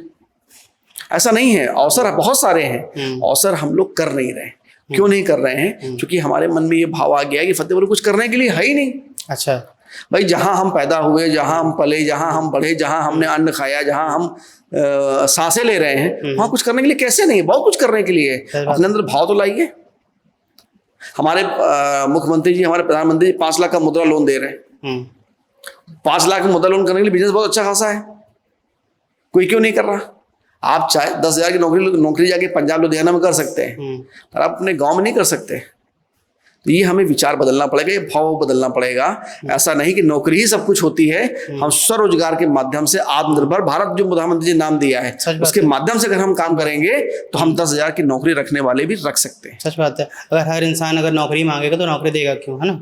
देगा कौन? लेकिन ठीक है, इसमें कॉम्प्लिकेशंस भी हैं, लेकिन हमें सच बात है अगर स्टार्टअप्स को अगर मौका देंगे, आगे बढ़ाएंगे, जब स्टार्टअप्स आएंगे, इन्वेस्टमेंट्स आएंगे ज़्यादा से ज़्यादा, तभी रोजगार बढ़ेगा। बहुत सारा होगा।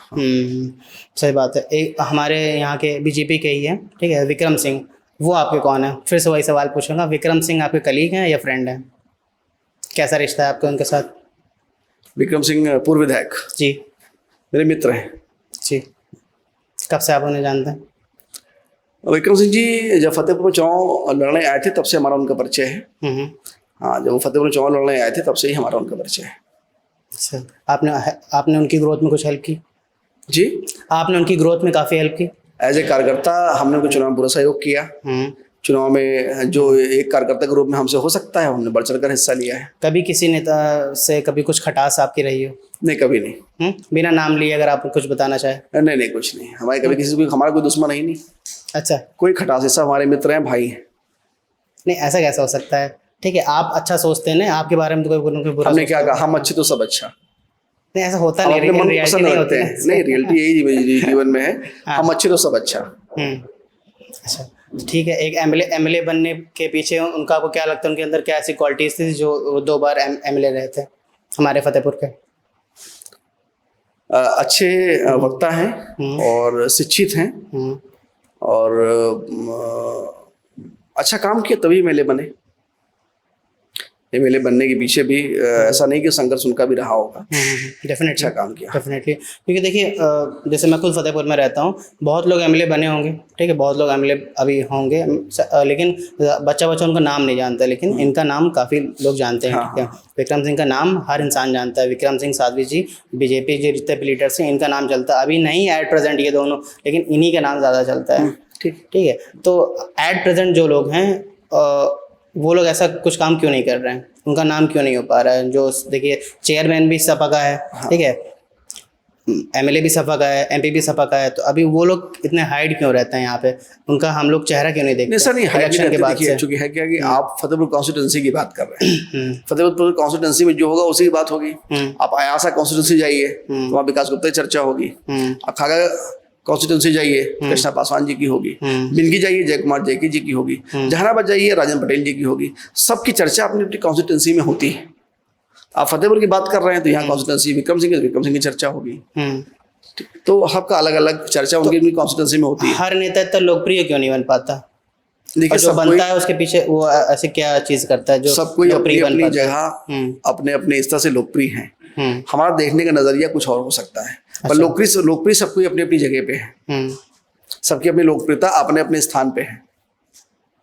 ठीक है, इस शायद रूल भी यही कहता है, 80-20 का रूल भी चलता है कि क्या नाम है, जैसे हमारे पूरे भारत की बात कर लें, अगर बच्चों से पूछो कुछ नेताओं की बात बताऊं तो शायद 10 नेताओं के नाम भी वो नहीं बता पाएगा।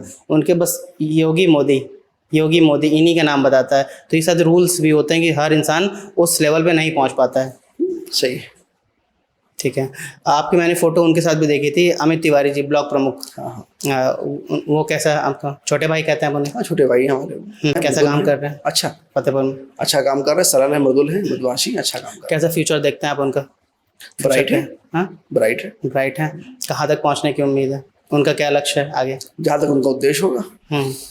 कभी शेयर करते हैं आपसे कि हाँ मुझे ये बनना है? नहीं, अभी ऐसी कोई बातचीत नहीं। अच्छा,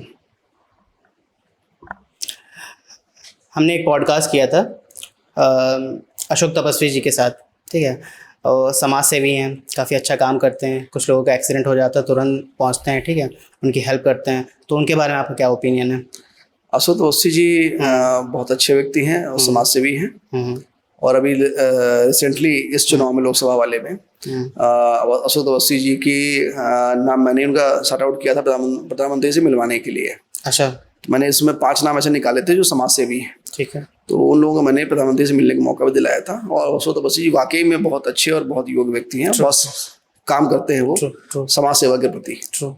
तो मेरे मन में उनके लिए सम्मान का भाव है। मैंने उनसे पूछा था कि अगर आप जिस जनता के लिए इतना कुछ करना चाहते हो, ठीक है, तो आप खुद क्यों पॉलिटिक्स में नहीं आते? आपके पास पावर है कि आप जनता की अच्छी तरीके से सेवा कर पाओगे? तो वो कहते हैं कि मुझे इलेक्शन नहीं, सिलेक्शन चाहिए। ये बात मुझे अभी तक उनकी याद है।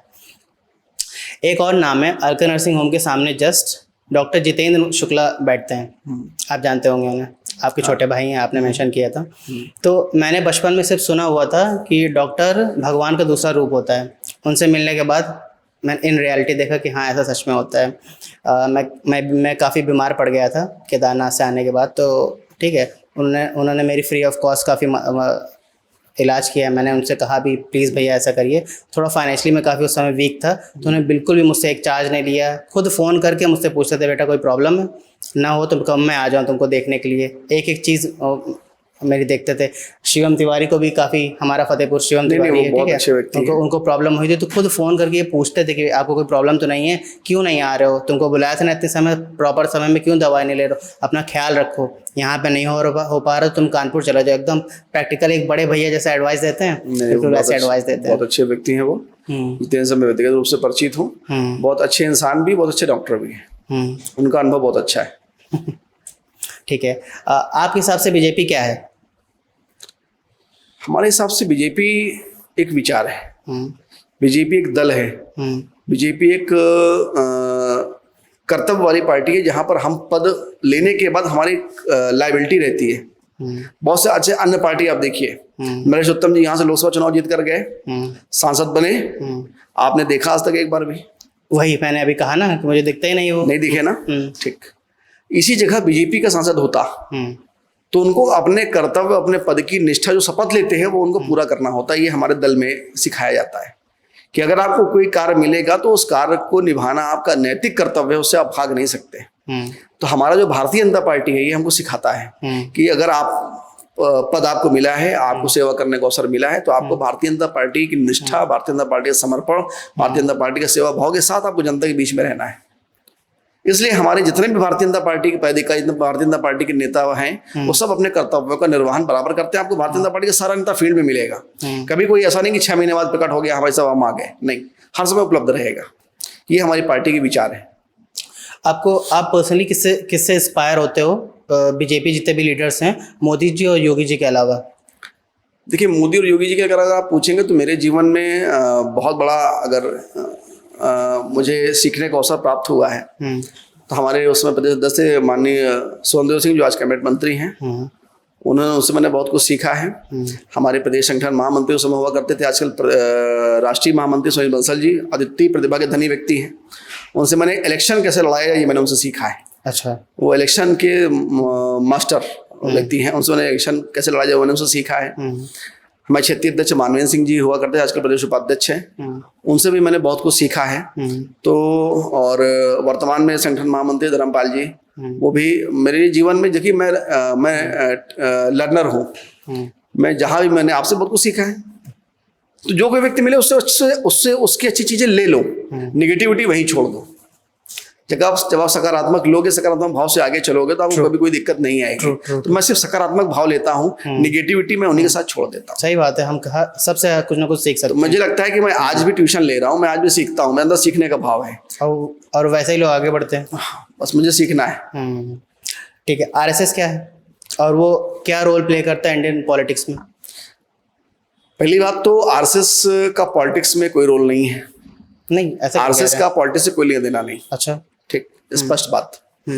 आरएसएस राष्ट्रीय स्वयंसेवक संघ एक बहुत बड़ा हमारा मातृ संगठन है, जिसके अंतर्गत रहकर हम सभी लोग देश भावना और देश सेवा के लिए काम करते हैं। अगर मैं आपको इसका उदाहरण देता हूँ, कोरोना काल, कोविड काल में आप किसी भी राजनीतिक दल, सपा, बसपा, कांग्रेस, किसी की एक फोटो दिखा दीजिए जिन्होंने सड़क में उतरकर खाना बांटा हो। जो व्यक्ति बंबई से साइकिल लेकर अगर अपने गांव फतेहपुर आया है, क्योंकि उस व्यवस्था थी नहीं, वो लोग साइकिल रिक्शा से भाग रहे थे, सही बात है, पैदल भाग रहे थे, सही बात। कोई व्यक्ति अगर पैदल बॉम्बे से निकला है और फतेहपुर तक उसको किसी ने भोजन, खाना, पानी अगर किसी ने दिया है तो राष्ट्रीय स्वयंसेवक संघ के स्वयंसेवकों ने दिया है, या भारतीय जनता पार्टी के कार्यकर्ताओं ने दिया है। सही बात। कोई तीसरा व्यक्ति उनके बीच में नहीं आया है। अच्छा, हम लोग का भी परिवार था, हम लोग के बच्चे थे, पर हम लोग चिंता नहीं की जान परिवार की। बहुत से कार्यकर्ता हमारे कोविड कार्यकाल में, कोविड हुआ खत्म हो गए, पर हम लोगों ने बहुत हमारे संघ के स्वयंसेवक थे, कोविड हुआ खत्म हो गया, लेकिन हम लोगों ने सड़क पर उतर के जनसेवा का भाव किया। ये ऐसे ही राष्ट्रीय स्वयंसेवक संघ है जो हमें सिखाता है। सही बात है। पॉलिटिक्स में आपने कहा कि आरएसएस का कोई रोल नहीं है, लेकिन वहीं से तो मोदी जी आए हैं, वहीं से योगी जी आए हैं। ठीक है, आप लोग भी नहीं, रोल की बात नहीं, रोल अलग है, हस्तक्षेप अलग है। ठीक है, वहाँ की संस्कार, राष्ट्रीय स्वयंसेवक संघ का संस्कार तो होंगे ना जो राष्ट्रीय स्वयंसेवक संघ कभी राजनीति के लिए प्रेरित नहीं करता है। अच्छा, वो राष्ट्रीय स्वयंसेवक संघ हमारे अंदर में, मैं भी बालकाल का स्वयंसेवक हूँ, इसीलिए मैं पूछ रहा शिशु मंदिर विद्या मंदिर का पढ़ा हूँ, बालकाल से शाखा जाता हूँ, आज भी संघ के कार्यक्रम जाता हूँ। संघ हमारा एक विचार है जो हमारे अंदर देश सेवा का, देश भावना का और समाज सेवा का भाव पैदा करता है। वैसा राष्ट्रीय स्वयंसेवक संघ है जो हिंदुत्व और हिंदुत्व की व्यवस्था के लिए काम करता है, वो राष्ट्रीय स्वयंसेवक संघ है। जो सनातन के लिए काम करता है वो राष्ट्रीय स्वयंसेवक संघ है। जो देश सेवा की बात करता है वो राष्ट्रीय स्वयंसेवक संघ है। आज बीजेपी क्यों नहीं है अपना सीट ला पाई है फतेहपुर में? ना तो एमएलए है बीजेपी का कोई, ना तो एमपी है बीजेपी का यहाँ पे कोई। क्यों ऐसा हुआ?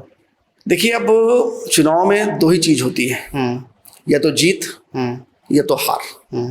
ठीक, जीतने में सभी लोग का, अपना भी सबका बहुत सहयोग रहता है, पर अगर हम हारते हैं तो हारने में कहीं ना कोई कुछ ना कुछ कमियां हमसे रह जाती हैं, जिन कमियों का कारण हम हारते हैं। बाकी जनता का निर्णय स्वीकार है। तो फ्यूचर क्या देखते हैं बीजेपी का फतेहपुर में? अरे फ्यूचर तो अच्छा ही है, ब्राइट फ्यूचर है। तो कैसा ब्राइट? आज अगर हमारे 13 ब्लॉक प्रमुख, 13 में 13 ब्लॉक प्रमुख भाजपा के, अच्छा, जिला पंचायत अध्यक्ष भाजपा के, सबसे ज्यादा जिला पंचायत सदस्य भारतीय जनता पार्टी के, सबसे ज्यादा नगर पालिका नगर पंचायत चेयरमैन भारतीय जनता पार्टी के, अच्छा, ठीक, सभासद भारतीय जनता पार्टी के, ठीक है, विधायक भारतीय जनता पार्टी के। एट प्रेजेंट तो नहीं ना? नहीं, क्यों नहीं है? 6 में 4 हैं हम, 2 ही तो हारे। अच्छा, 2 माइनस हुए ना। 6 में 3 भारतीय जनता पार्टी के, हमारे सहयोगी दल के। हम तो बहुमत में आज भी हैं, हम कहाँ कम हुए? बाकी हार और जीत फतेहपुर के और हार और जीत ये तो पॉलिटिक्स का पार्ट है। ठीक है। पॉलिटिशियन पूरी ट्राई करते हैं देश को और अपने शहर को अच्छे से करने के लिए, तो आपके हिसाब से जो ब्यूरोक्रेट्स रहते हैं, डीएम होते हैं यहाँ के, वो क्या रोल प्ले करते हैं एक शहर में? देखिए, जो ब्यूरोक्रेट्स होते हैं, ब्यूरोक्रेट्स अपने कर्तव्यों का निर्वहन करते हैं। जिलाधिकारी हो गए, चाहे पुलिस अधीक्षक हो गए, पुलिस अधीक्षक का काम लैंड ऑर्डर मेंटेन रखना है। जिलाधिकारी का काम जनता के बीच में जो विकास कार्य संबंधी योजनाएं हैं सरकार की, उसको क्रियान्वयन कराना है। ठीक है। सबका अलग अलग भूमिका है, सब अपने अलग अलग भूमिका में अपने अलग अलग कर्तव्यों का निर्वहन करते हैं। ठीक है, ठीक है। दोनों ही तो मतलब देश की तरक्की और शहर की तरक्की के लिए काम कर रहे हैं। तो अगर एक सिविलियन है, एक जनता है, उसको परेशानी हो रही है, तो उसको किसके पास जाना चाहिए? पॉलिटिशियन के पास या ब्यूरोक्रेट्स के पास? देखिए, उनकी परेशानी पहले तो उनको ब्यूरोक्रेट्स के पास जाना चाहिए। पहले अगर ब्यूरोक्रेट्स नहीं सुन पा रहे हैं, नहीं उनकी बात, उनकी पीड़ा को समझ रहे हैं, तो फिर हम लोग बैठे हैं सेवा करने के लिए। अच्छा, अब हमारा दूसरा एक सेगमेंट है, ठीक है। पॉलिटिक्स में अगर किसी को सक्सेसफुल होना है तो उसके बारे में आपसे गाइडेंस चाहिए होगी, क्योंकि आपने बहुत लोगों को बनाया है, ठीक है। अगर कोई यंग लड़का है, अपने पॉलिटिक्स स्टार्ट करना चाहता है, तो वो कैसे स्टार्ट कर सकता है? देखिए, पॉलिटिक्स कोई बिजनेस नहीं है, ठीक है, कि आज हमने शोरूम किराए पे लिया, शटर खोला, कल से हमने पॉलिटिक्स स्टार्ट कर दिया। पॉलिटिक्स एक स्ट्रगल है। अच्छा, पॉलिटिक्स सेवा का भाव है। पहले हमें ये डिसाइड करना पड़ेगा कि हमारे अंदर की जो इच्छा शक्ति है वो क्या है। हम समय दे सकते हैं क्या? हम सेवा भाव का भाव दे सकते हैं क्या? हम निस्वार्थ भाव से सेवा कर सकते हैं क्या? हम किसी भी पीड़ित को न्याय दिला सकते हैं क्या? हम किसी की लड़ाई लड़ सकते हैं क्या? अगर हम ये सब कर सकते हैं तो आइए, पॉलिटिक्स में आपका स्वागत है। पहले हमें तय करना पड़ेगा कि हमारी इच्छा शक्ति क्या है। लोगों को कैसे इकट्ठा करें? देखिए, लोगों को इकट्ठा नहीं किया जाता। लोगों को जरूरत पड़ती है, हम अकेले कैसे कुछ कर सकते हैं? फिर आपसे कह रहा हूँ, लोगों को इकट्ठा नहीं किया जाता। आपसे मैंने शुरुआत में क्या बात कही? स्वामी प्रेमानंद जी महाराज, नाम सुना होगा, मथुरा वृंदावन में है, आजकल लोग उनको बहुत सुनते हैं। स्वामी प्रेमानंद जी महाराज खुद कहते हैं कि आज का जो जीवन है वो स्वार्थ का है। आप किसी के मतलब के हैं तो आप उसके हैं, और आप उसके मतलब के नहीं हैं तो आपके पास कोई नहीं है। मेरा तात्पर्य यही है कि अगर आप किसी की सेवा करेंगे, किसी के साथ खड़े रहेंगे, उसकी समस्या में, उसके दुख तकलीफ में खड़े रहेंगे, तो आपके पास लोग खड़े रहेंगे। अगर आप किसी के दुख तकलीफ में नहीं खड़े हो सकते हैं तो आपके पास कोई भी खड़ा नहीं होगा। ठीक है। लीडर बनने के लिए पहले आपको समाज के बीच में सेवा करनी पड़ेगी, तब लोग स्वतः आपके पास आके जुड़ेंगे। तो क्या क्या क्वालिटीज होनी चाहिए एक लीडर बनने के लिए? मैंने बताया ना आपको, हाँ ठीक है। और ये सब क्वालिटीज है और कुछ खास यहाँ डिग्री नहीं लगती है। फिर भी अगर एक अच्छा वक्ता अगर हो तो अपनी बात को अच्छी तरीके से रख पाना किसी के सामने। देखिए, अच्छा वक्ता होना चाहिए। हम्म। राजनीति में हम किसी फील्ड में जा रहे हैं तो हमें इसकी पूरी जानकारी होनी चाहिए। हमारे अंदर इच्छा शक्ति हो कि हम सामने वाले से बात कर सकें, पीड़ित को न्याय दिला सकें, सेवा का भाव कर सकें। ये पॉलिटिक्स है और उसमें कुछ खास नहीं है। ठीक है। अगर जैसे कुछ स्पीच अगर हमें देनी हो, है ना, जनता को अपने अपने बारे में, तो कुछ स्पीच को रेडी करने के लिए कोई प्रिपरेशन करते मैंने कहा ना, पढ़ना पड़ेगा। पढ़ना पड़ेगा। ठीक है। राजनीति भी समय मांगती है। उदाहरण मैं आपको देता हूँ। अगर मुझसे कोई पूछे कि अगर मैं आपसे पूछूं सबसे टफ जॉब कौन है, तो आप क्या बताएंगे? सबसे टफ जॉब आप ही लोगों की, पॉलिटिशियंस की। इसके अलावा सबसे अगर टफ जॉब जहाँ कंपटीशन बहुत ज़्यादा है, कौन सी जॉब है? क्या ज़्यादा है? जहाँ पे कंपटीशन बहुत ज़्यादा है, वो कौन सी जॉब है? और सिविल सर्विस की, सबको यूपीएससी क्रैक करना है। अब मैं आपको उदाहरण देता हूँ एक। आईएएस के एग्जाम में पूरे देश में 11 लाख लोग बैठते हैं। सही बात है। 11 लाख। सफल कितने होते हैं? 800। 800 से 900 लोग होते हैं। ठीक। अब 11 लाख में से अगर आप 800 सफल लोगों का परसेंटेज निकालेंगे तो 0.08%, यानी कि पूरा 1% भी कंप्लीट नहीं हो रहा। सच बात है, सच बात। ठीक, 0.08% हुआ। परसेंटेज निकालूंगा अगर आप निकालेंगे तो। अब आइए पॉलिटिक्स में। पॉलिटिक्स में हमारे यहाँ जिला दक्षिण में 98 आवेदन होते हैं। सफल कौन होता है? एक। उसका परसेंटेज निकालेंगे आप तो 0.006%, यानी कि उससे भी कम है। सही बात। कंपटीशन हमारे यहाँ ज्यादा है कि सिविल सर्विस में ज्यादा है? आपके यहाँ। हमारे हमारे यहाँ ज्यादा है ना। और हमारे यहाँ सफल भाई एक आईएएस बन के आप पॉलिटिशियन तो बन सकते हैं, पर एक पॉलिटिशियन बन के आप आईएएस नहीं बन सकते। कंपटीशन और रिस्क किसके यहाँ ज्यादा है? आपके यहाँ। हमारे यहाँ ज्यादा है।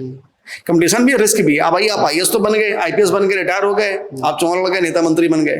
तो आईएएस आईपीएस बन के तो आप नेता बन सकते हैं, मंत्री भी बन सकते हैं, विधायक बन सकते हैं, लेकिन एक मंत्री विधायक बनने के बाद आप आईएएस आईपीएस नहीं बन सकते हैं। आईएएस आईपीएस बनने के लिए फॉर्म भरना पड़ता है। फिर नेता बनने के लिए टिकट कैसे लेते हैं? हमने को परसेंटेज बताया ना। टिकट तो आपके कर्तव्यों पे, आपके कारणों पे, आपके उद्देश्यों पे पार्टी तय करेगी कि आप लड़ने के योग्य हैं कि नहीं। अच्छा। अगर हमसे पूछे तो हम अपनी तरफ से क्या कर सकते हैं? अगर कोई युवा हमारी वीडियो देख रहा है, वो अपनी तरफ से क्या कर सकता है? पार्टी सिर्फ अपना काम करिए। पार्टी खुद देख रही है, पार्टी खुद तय करेगी किसको चुनाव लड़ना है। हमारे यहाँ पार्टी का संगठन सर्वोपरि होता है, संगठन तय करता है किसको चुनाव लड़ना है। ये तो बहुत जेनरिक आंसर हो गया है ना। देखिए, काम हजारों लोग कर रहे हैं बीजेपी में। मैंने फिर आपसे कहा, हजारों में कोई एक सफल होता है कि नहीं? हाँ, सच बात है। होता है ना। वो पार्टी तय करेगी। अच्छा। कि वो एक कौन है। अच्छा। वो हम नहीं तय करेंगे। अच्छा। वो एक पार्टी तय। हाँ, सिर्फ अपना काम कर सकते हैं ना, अपना 100% दे सकते हैं। हमें अपना 100% देना है। हमारे 100% में हमारे अंदर योग्यता क्या है, कितनी अच्छी क्या क्षमता है, ये पार्टी तय करेगी। अब बिना पैसे के कैसे पॉलिटिक्स करें, जो युवा हमारी वीडियो देख रहे हैं? नहीं, देखिए, पैसा डजंट मैटर। पॉलिटिक्स में पैसा डजंट मैटर। हम आपसे फिर कहेंगे, हमने क्या कहा कि आपके अंदर इच्छा शक्ति होनी चाहिए। आपके अंदर इच्छा शक्ति है तो आप सेवा भाव करिए। बहुत से लोग सेवा भाव कर रहे हैं। अब अशोक अवस्थी जी इतना बड़ा एम्बुलेंस चला रहे हैं, लोगों के लवाइस लाशों को उठा रहे हैं, लाशों का दाह संस्कार करा रहे हैं, तो क्या पैसा नहीं लगता होगा? क्या लगता होगा ना। पर सेवा भाव कर रहे हैं। ठीक, सब व्यवस्थाएं हो जाती, लोग जुड़ते हैं। उन्होंने पहले अपने आप को फाइनेंशियली फ्री कर लिया, तब आप जाके वो। नहीं, लोग जुड़ते हैं आपसे। अच्छा। जब आप अच्छा भाव करने अच्छे भाव से काम करते हैं, स्वतः लोग आपसे जुड़ते हैं। फिर भी आपने कई सारी वीडियोस देखी है, मैंने भी पॉडकास्ट देखे हैं दूसरे पॉलिटिशियंस का। तो अगर वो उससे कोई सवाल पूछते हैं कि कितना पैसा लगता है एक इलेक्शन को, जैसे एमएलए, अगर यूपी में किसी को एमएलए बनना है तो कितना पैसा खर्च होता है एक एमएलए बनने में? मैं तो कहूँगा बिल्कुल नहीं होता है। अच्छा। अगर आप अच्छे नेता हैं, आपके अंदर पब्लिक में अच्छी पकड़ है, आपके पब्लिक में आपका अच्छा चरित्र है, अच्छा चेहरा है, अच्छा सम्मान है, जनता आपको स्वीकार करती है, उससे वो सिर्फ नामांकन फॉर्म भरने में जो पैसा लगता है उतना ही लगेगा, बाकी कोई पैसा नहीं लगेगा। ठीक है। अच्छा, ठीक है। जो मैं एक और सवाल पूछूंगा, आज के सिस्टम में निर्दलीय चुनाव जीता जा सकता है? बहुत से लोग जीते निर्दलीय, ऐसा नहीं। हमने फिर आपसे कहा ना, आपका वजन, आपका चेहरा, आपका चरित्र ये तय करता है कि आप निर्दलीय जीत सकते हो कि पार्टी से। विचारधारा कितना इंपॉर्टेंट है पॉलिटिक्स में? बहुत विचारधारा बहुत इंपॉर्टेंट है। पार्टी का अपना वोट बैंक होता है, निर्दलीय का खुद का अपना चेहरे का वोट बैंक होता है। दोनों में डिफरेंस होता है। निर्दलीय जो शुरुआत करेगा वो जीरो से करेगा। तो जो पार्टी का वोट बैंक होता है, पार्टी से जो कैंडिडेट लड़ेगा वो शुरुआत पार्टी के वोट बैंक के बाद से करेगा। इतना अंतर होता है। विचारधारा खुद से निकलती है या फिर पार्टी के अकॉर्डिंग लोग एडजस्ट करते हैं अपने आप को? नहीं, विचारधारा तो बनाई जाती है। बनाई जाती है, ठीक है। बीजेपी का क्या विचारधारा है? चलिए, बीजेपी की विचारधारा मैंने पहले आपसे कहा, सेवा भाव, जनता के प्रति हमारी जवाबदेही, सेवा भाव, समर्पण और सनातनी, ये हमारे अपने विचार हैं। ठीक है। एज अ पॉलिटिशियन जनता में, ठीक है आपने इसका जवाब शायद दे दिया है, फिर भी मैं एक बार पूछ लेता हूँ, जनता में अपनी ट्रस्ट को कैसे बढ़ाएं? विश्वास, जनता का विश्वास कैसे जीतें? विश्वास कोई न बढ़ाता है न जीतता है। विश्वास हमारे कार्यों से तय होता है। विश्वास हमारी जवाबदेही से तय होता है। विश्वास हमारे जो हम करते हैं जनता के बीच में सेवा भाव से तय होता है। हम अपना 100% आप दीजिए, विश्वास जनता के बीच में खुद ही पैदा होगा। आप पूर्व जिलाध्यक्ष थे, इस समय जिलाध्यक्ष हैं मुखलाल जी, ठीक है। तो फिर से वही सवाल, फ्रेंड है या कलीग हैं? मुखलाल जी मेरे मित्र हैं। मित्र हैं। जब वो बने तो आपने उनको विश किया? हाँ, ठीक है। आपने उनके जन्मदिन पे आपने उनको विश किया? हाँ। ठीक है। और वो कैसे व्यक्ति हैं? अच्छे व्यक्ति हैं, पार्टी के मुखिया हैं हमारे। इस समय फतेहपुर भारतीय जनता पार्टी के अध्यक्ष है, मुखिया हैं हमारे, तो अच्छे व्यक्ति हैं। अच्छा, ठीक है। मैंने उनसे पूछा था कि क्या नाम है, अगर आपको इन फ्यूचर कभी सीएम बनने का मौका मिलता है तो आप क्या करेंगे? कह रहे मेरा ऐसा गोल ही नहीं है, मैं जहाँ हूँ वहाँ मैं खुश हूँ। और कह रहे हैं कि मेरा जैसा जीवन सबको मिलना चाहिए, उन्होंने मुझसे ये कहा था। अब हमारा है एक रैपिड फायर राउंड, ठीक है। ये लास्ट है, इसके बाद हमारा पॉडकास्ट खत्म हो जाएगा। रैपिड फायर राउंड में आपको एक लाइन में या एक शब्द में उसका जवाब आपको देना है। एक चीज़ जो आपने मोदी जी से सीखी हो। आचरण। माता पिता के लिए संस्कार। एक चीज़ जो स्मृति ईरानी जी के आप एडमायर करते हो कि इनकी ये चीज़ आपको बहुत अच्छी लगती है, क्या है वो? कुशल वक्ता। कुशल वक्ता। अच्छा, बहुत अच्छा बोलती है। जब माइक के सामने वो दहाड़ती हैं, वो आपको पसंद है? बहुत बढ़िया बोलती है, कुशल वक्ता। बहुत बढ़िया। पॉलिटिक्स का सबसे बड़ा झूठ क्या है? सफलता। सफलता मिलेगी कि नहीं इसकी कोई गारंटी नहीं है। अच्छा, चुनाव जीतने का असली राज? जनता के प्रति, ये जनता के दिलों में अपनी स्वच्छ और ईमानदारी पहचान। एक लाइन में बीजेपी क्या है? बीजेपी संस्कारित पार्टी है। ठीक है। आरएसएस क्या है? आरएसएस अच्छे संस्कार और अच्छे आचरण देने वाला एक हमारा माता संगठन है। राजनीति में युवाओं को आना क्यों ज़रूरी है? नए लोगों का आना क्यों ज़रूरी है? राजनीति में अच्छे लोगों का आना बहुत ज़रूरी है। अच्छा। अच्छे लोग आना इसलिए ज़रूरी है कि जब अच्छे लोग आएंगे तभी वो अपना 100% अच्छी जवाबदेही दे पाएंगे। तो राजनीति में अच्छे लोग का आना बहुत ज़रूरी है। बहुत बढ़िया, बहुत बढ़िया लगा सर आपसे आज बात करने में, काफ़ी कुछ सीखने को मिला पॉलिटिक्स के बारे में। आप ज़रूर दोबारा आइए हमारे इस पॉडकास्ट में। Thank you very much. Thank you.